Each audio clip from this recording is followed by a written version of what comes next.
പുതിയ സൂത്രവാക്യങ്ങൾ കൊണ്ട് മലയാള സിനിമയുടെ യൗവനം കുറിച്ച ഒരു സംവിധായകനാണ് ഇന്ന് നേരെ ചൊവ്വയിൽ നമ്മോടൊപ്പം ഉള്ളത്.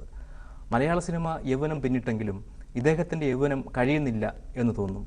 കാൽപ്പനികതയും പരീക്ഷണങ്ങളും വിജയവും പരാജയവും ഒക്കെ കൂടിച്ചേർന്ന സിനിമാ ജീവിതത്തിൻ്റെ അനുഭവങ്ങളുമായി ശ്രീ ഫാസിൽ.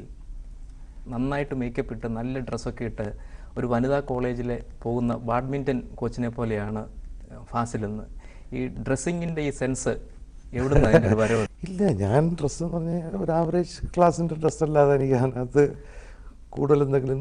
ഒരുപക്ഷെ ഇദ്ദേഹത്തിൻ്റെ സിനിമകളിൽ നായകനും നായികയ്ക്കുമായിട്ട് തിരഞ്ഞെടുക്കുന്ന ഡ്രസ്സിൻ്റെ ഒരു പ്രത്യേകത കൊണ്ടാവാം അങ്ങനെ ഒരു കമൻറ്റ് വന്നെന്ന് എനിക്ക് തോന്നുന്നു. ഡ്രസ്സിൻ്റെ കാര്യത്തിൽ ഞാൻ സിനിമയിലെ ഡ്രസ്സിൻ്റെ കാര്യത്തിൽ കോൺഷ്യസ് ആണ്. പിന്നെ അതായത് കളർ കോമ്പിനേഷൻ അങ്ങനെയുള്ള കാര്യങ്ങളിൽ ഞാൻ വളരെ ശ്രദ്ധ ചെയ്യുന്ന ആളാണ്. തമാശയ്ക്ക് വേണ്ടി ഒന്ന് ആലോചിച്ച് നോക്കിയാൽ സിനിമാ സംവിധായകനായില്ലായിരുന്നെങ്കിൽ എന്താകുമായിരുന്നു? എനിക്ക് വേറൊന്നും ഇല്ലായിരുന്നു, അത് മാത്രമേ ഉണ്ടായിരുന്നുള്ളൂ. അത് കോളേജ് പഠിക്കുമ്പോൾ മുതൽ അത് മാത്രമായിരുന്നു. സിനിമയായിരുന്നു അത്. സിനിമയിലിപ്പം സ്ക്രിപ്റ്റ് റൈറ്ററുണ്ട്, പിന്നെ ക്യാമറാമാനുണ്ട്, ആർട്ട് ഡയറക്ടറുണ്ട്, ഡയറക്ടറുണ്ട്. അത് ഏതെങ്കിലും ഒരു ശാഖയിലേക്ക് കയറിപ്പോയാണ്. സിനിമാക്കാരെ കുറിച്ച് പറയുന്ന ജാഡ, തലക്കനം അതൊന്നും ഇല്ലാത്ത ഒരാളെന്ന നിലയിലാണ് ഫാസിൽ അറിയപ്പെടുന്നത്. പക്ഷേ അത് മനുഷ്യന്റെ കാര്യമല്ലേ, സിനിമയല്ലേ, എപ്പോഴെങ്കിലുമൊക്കെ ഈ തലക്കനം വരാം. തലക്കനം വരാറില്ല, എനിക്ക് ഉണ്ടായിട്ടില്ല. വിജയങ്ങൾ എന്നെ ലഹരി പിടിപ്പിക്കാറില്ല. പക്ഷെ പരാജയങ്ങൾ വരുമ്പം വിഷമം തോന്നാറുണ്ട്. താങ്കൾ ഈ പരാജയത്തെ എങ്ങനെയാണ് നേരിടുന്നത്? ഞാൻ പരാജയം കഴിഞ്ഞാൽ അത് കുറേ സമയം കഴിഞ്ഞിട്ടേ പിന്നെ ഞാൻ അങ്ങോട്ട് ഇറങ്ങുള്ളൂ. ഇപ്പോൾ ഉദാഹരണത്തിന് മണിച്ചിത്രത്താഴ്, അതിനുശേഷം വന്ന പടം മാനത്തെ വെള്ളിത്തേര്, അത് 1994 അത് പരാജയപ്പെട്ടപ്പം ഭയങ്കര വിഷമം തോന്നിയിട്ട് പിന്നെ 3 വർഷത്തെ പ്രിപ്പറേഷനാണ് അനിയത്തിപ്രാവ്. അപ്പോൾ അതുപോലെ ഇപ്പം എൻ്റെ ഈ വിസ്മയത്തുമ്പത്തിൻ്റെ പരാജയം കഴിഞ്ഞതിന് ശേഷം ഒരു 2 വർഷത്തെ ഗ്യാപ്പിട്ടിരിക്കുകയാണ്. ഒരു സിനിമ പരാജയപ്പെട്ടാൽ അത് തുറന്നു പറയുന്ന ആളാണ് താങ്കൾ. അതെ. പക്ഷേ എന്തെങ്കിലും കാര്യത്തിൽ താങ്കൾ തുറന്നു പറയാൻ ആഗ്രഹിക്കാത്തതുകൊണ്ടോ? ഞാൻ ഒരു ഉദാഹരണം പറഞ്ഞാൽ, ഉദയയുടെ ഒരു സിനിമ താങ്കളെ നായകനാക്കി പകുതി ഷൂട്ട് ചെയ്തിരുന്നു. അത് സാധാരണ താങ്കൾ പുറത്ത് പറഞ്ഞ് കേട്ടിട്ടില്ല. അതെന്തുകൊണ്ടാണ്? ഇല്ല, അത് ഒരു കാലഘട്ടത്തിൽ അന്ന് ഞാൻ സിനിമ എനിക്ക് ശരിക്കും അറിയില്ല. ഈ ബോബൻ കുഞ്ചാക്കോ എന്ന് പറയുന്നത് ഇപ്പോഴത്തെ കുഞ്ചാക്കോ ബോബൻ്റെ ഫാദർ, പുള്ളിക്കും വലുതായിട്ട് അറിവൊന്നുമില്ല. അങ്ങനെ ആ ഒരു കുട്ടിക്കളി പോലെ തുടങ്ങിയതാണ്. കുട്ടിക്കളി പോലെ തുടങ്ങിയിട്ട് എനിക്ക് തോന്നുന്നു 2-3 ദിവസം ഷൂട്ട് ചെയ്തുള്ളൂ. അത് മറക്കാൻ ആഗ്രഹിക്കുന്ന ഒരു അതൊരു വിഷമമായിട്ട് എനിക്ക് തോന്നിയിട്ടില്ല. നമ്മളൊരു നാടക റിഹേഴ്സൽ ചെയ്തിട്ട് നാടകം അവതരിപ്പിക്കാതെ പോവുകയും അതുപോലെയൊക്കെ ഉള്ളത്. ഫാസിലിൻ്റെ ഒരു സ്ഥാനം നിശ്ചയിക്കുമ്പോൾ പരിഗണിക്കേണ്ട 1-2 കാര്യങ്ങളുണ്ട്. ഒന്ന്, താങ്കൾ കണ്ടെത്തിയ പ്രതിഭകൾ.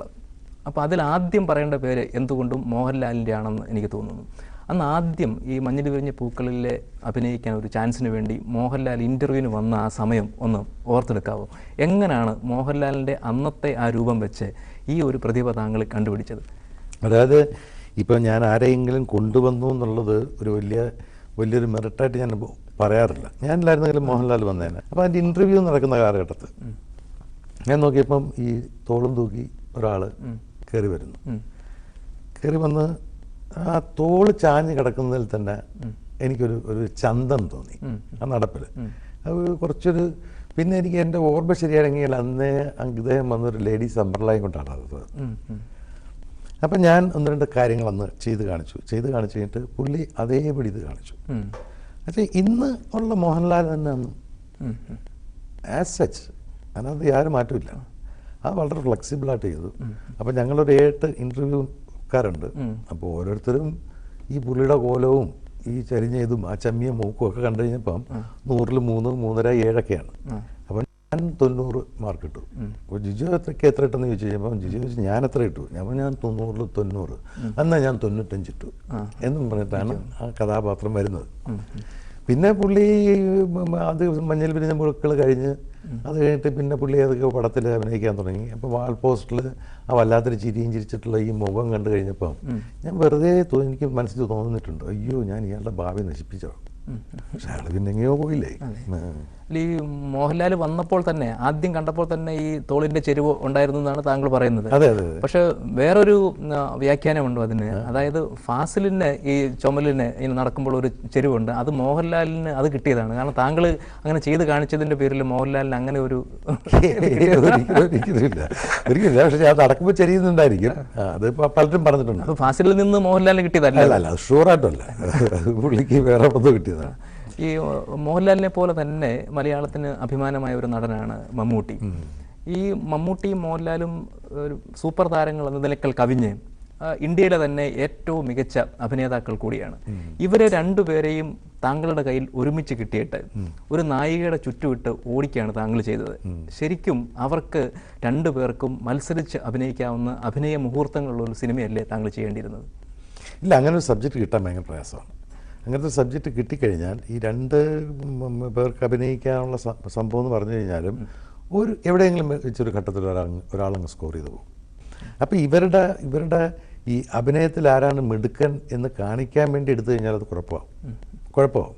അതുകൊണ്ട് രണ്ടുപേർക്കും അന്ന് പിന്നെ രണ്ടുപേരും സൂപ്പർ സ്റ്റാറായിട്ട് നിൽക്കുന്നു. രണ്ടുപേർക്കും സ്വന്തമായ ഫാൻസുകളുണ്ട്, രണ്ടുപേർക്കും സ്വന്തമായ ഐഡൻറ്റിറ്റി ഉണ്ട്. അവരെ തമ്മിൽ ഒരുമിക്കുക എന്നുള്ളതൊരു ഇമ്പോസിബിൾ കാര്യമായിരുന്നു. ഞാനായതുകൊണ്ട് മാത്രം രണ്ടുപേരും വന്നത്. അപ്പം ഞാനവിടെ അവരുടെ അഭിനയത്തിൻ്റെ കല്ല് വെച്ചിട്ട് അവരുടെ ആരാണ് മിടുക്കൻ എന്ന് പറഞ്ഞ് ഉരച്ചു നോക്കുക ആയിരുന്നില്ല.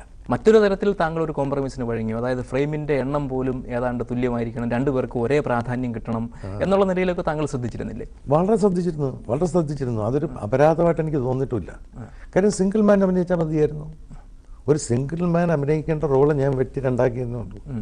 കാര്യം അന്ന് ഒരാവശ്യമായിരുന്നു. കാര്യം മോഹൻലാലിൻ്റെ പ്രണവം എന്ന കമ്പനി 1-2 പടം എടുത്തിട്ട് വളരെ സാമ്പത്തികമായിട്ട് നിൽക്കുന്ന സമയം ഇവർ അപ്രോച്ച് ചെയ്ത് കഴിഞ്ഞപ്പോൾ ഞാൻ ഇങ്ങനെ ഒരു സജഷൻ വെച്ചു. സത്യത്തിൽ ഹരികൃഷ്ണൻസ് എന്ന് പറയുന്നത് ഒരാൾ മതി, ഹരികൃഷ്ണൻ മതി. അപ്പോൾ ഈ രണ്ടുപേരെയും വെച്ചിട്ട് ഒരു കൗതുകം ഉണ്ടാക്കുക എന്ന് മാത്രമായിരുന്നു എനിക്ക്. അതുകൊണ്ട് അവരെ നെടുകെ പിളന്നിട്ട് 2 പേരാക്കി. It's a 1 unit. 2 പേരാക്കി ഞാനങ്ങ് ചെയ്തെന്നേ. ഈ ഹരികൃഷ്ണൻസ് സിനിമയിലെ വലിയ വിവാദമായ ഇരട്ട ക്ലൈമാക്സ് ഇതിനെപ്പറ്റിയല്ല എൻ്റെ ചോദ്യം.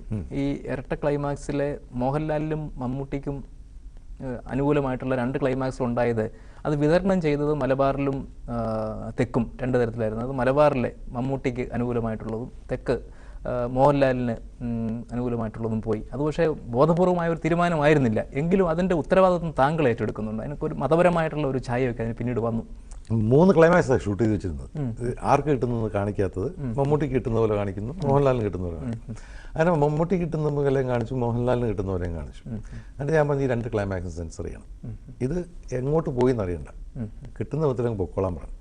അപ്പോൾ അതിൽ ഒരു ക്ലൈമാക്സിൻ്റെ സെൻസർ ചെയ്താൽ ഇതൊക്കെ പിന്നീട് ഞാൻ അറിയുന്നതാണ്. പിന്നെ ഇത് കൂടുതൽ വഷളാക്കിയത് ഇവർ ഈ പെട്ടി വിതരണക്കാർ കൊണ്ടുവന്ന് മമ്മൂട്ടിയുടെ കിട്ടുന്ന പെട്ടികളൊക്കെ ഒരു സ്ഥലത്ത് വെച്ചു, മോഹൻലാലിൻ്റെ വേറെ സ്ഥലത്തും വെച്ചു. അവർക്കൊന്ന് ഐഡൻറ്റിഫൈ ചെയ്യാൻ വേണ്ടി മാത്രം വെച്ചതേ ഉള്ളൂ.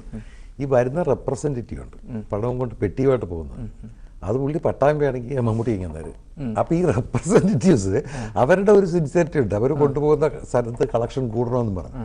അവരുടെ ഒരു ആവേശത്തിൻ്റെ പുറത്ത് അങ്ങനെ സംഭവിച്ചു പോയതാണ്. ഇതാരും മനഃപൂർവ്വം ചെയ്തതല്ല. പക്ഷേ റെപ്രസെൻറ്റേറ്റീവുമാർ വന്നിട്ട് അവരിപ്പം തിരുവനന്തപുരത്തെ റെപ്രസെൻറ്റേറ്റീവ് ആണെങ്കിൽ അയ്യോ എനിക്ക് മോഹൻലാൽ മതി, മനസ്സിലായില്ലേ? അതുപോലെ അങ്ങനെ സംഭവിച്ചു പോയതാണ്. അപ്പോൾ അതിൻ്റെ ഉത്തരവാദിത്തം ഞാൻ ഏറ്റെടുക്കേണ്ട കാര്യമില്ല. കാര്യം അതിനകത്തൊരു മതപരമായ ഒരു ചൂഷണം നടന്നിട്ടില്ല.